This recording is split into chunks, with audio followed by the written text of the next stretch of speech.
Greetings. We'll begin making of our UI toolkit by converting one of these panels into a web component. The idea is to take these meaningless, arbitrary div tags that are very difficult to follow in the nested hierarchy, have these arbitrary class names that are difficult to remember, and convert them into a semantically meaningful tag name. So let's say we want to create a panel tag to designate a panel. A web component name must have at least a single dash in it, so the first section of it can be used as a namespace.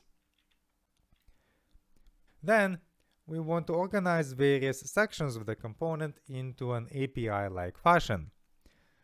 Card title, to me, sounds like an attribute name. We cannot, however, use title as a name because that attribute is already in use by all HTML elements. It is a built-in name for accessibility. So when you hover over something, it gives a tooltip. We could instead use dataset feature of HTML5. This I still don't like because it is inconsistent with other attribute names that we will create which do not need data, since we're not going to be conflicting with others. And in JavaScript, we would have to take an extra step going through the dataset properties of the HTML element before getting into the title. So let's just come up with a whole different attribute name for that section of the panel. Let's call it heading. So card titles are going to be headings, really. These. The body or the content of the panel can be a child of that web component ATA panel. Now we can have various sections of the panel. We can have footers, title bars, toolbars, and body could be just one of them.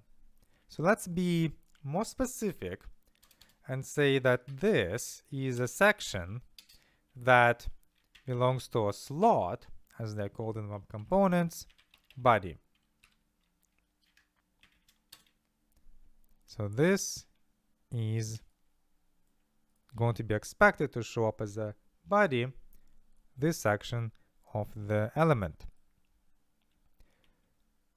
We also don't necessarily need to inconvenience ourselves with keeping track of the class names. That is something that the component can take care of. And these ones we can look at later. Probably keep them in body or put them in a separate section, we will see. But what we do have to take care of right now is the fact that the browser has no idea how to handle this custom tag name we just created. To do that, I will create a panel directory because we are going to have several types of panels, and we'll have just a basic general panel to start with. A typical boilerplate code of a JavaScript class describing a component, letting the browser know how to deal with it, is exporting a class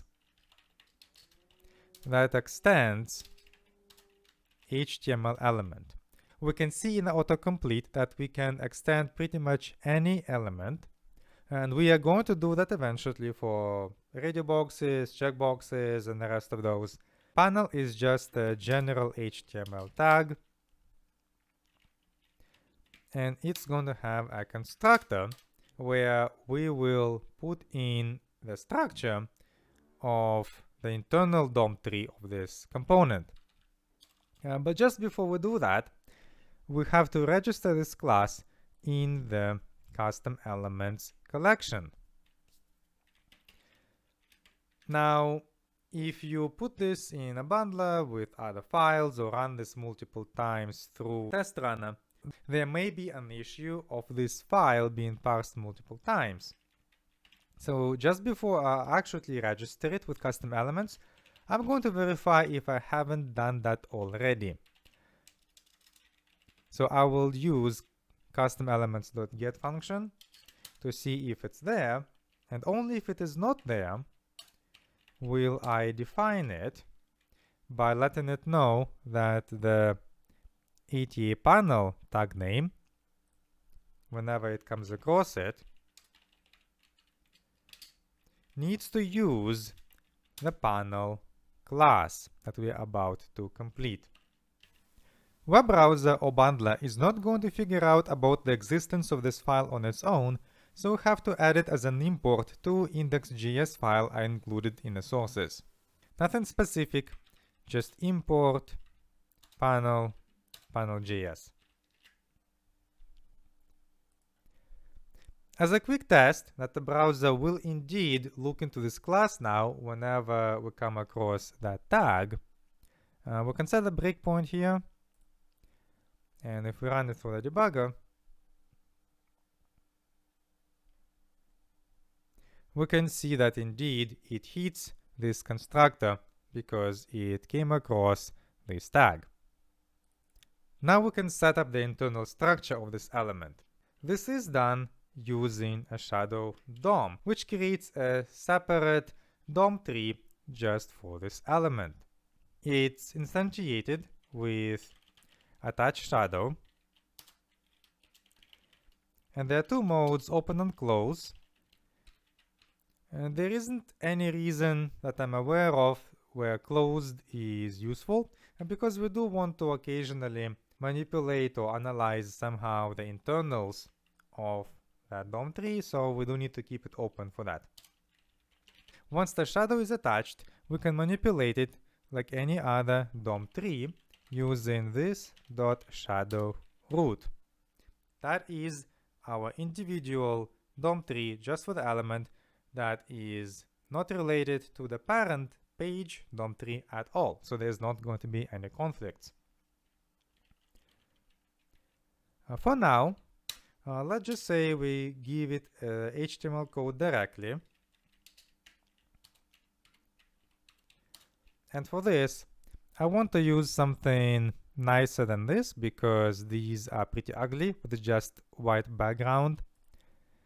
Go into widgets, there are much better examples. Let's say I want to use this primary box, and then we also get the varieties for other types that we'll create later. This is in widgets, primary outline, and the way that blue one is supposed to look like is all of these. Copy this chunk into inner HTML of the shadow root. Now when we run the page, we have some kind of an attempt at rendering this panel.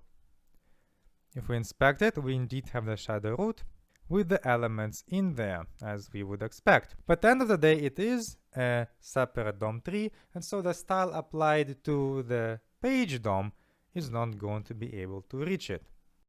To fix this, have to use constructible style sheets, which will be looked at in the next video.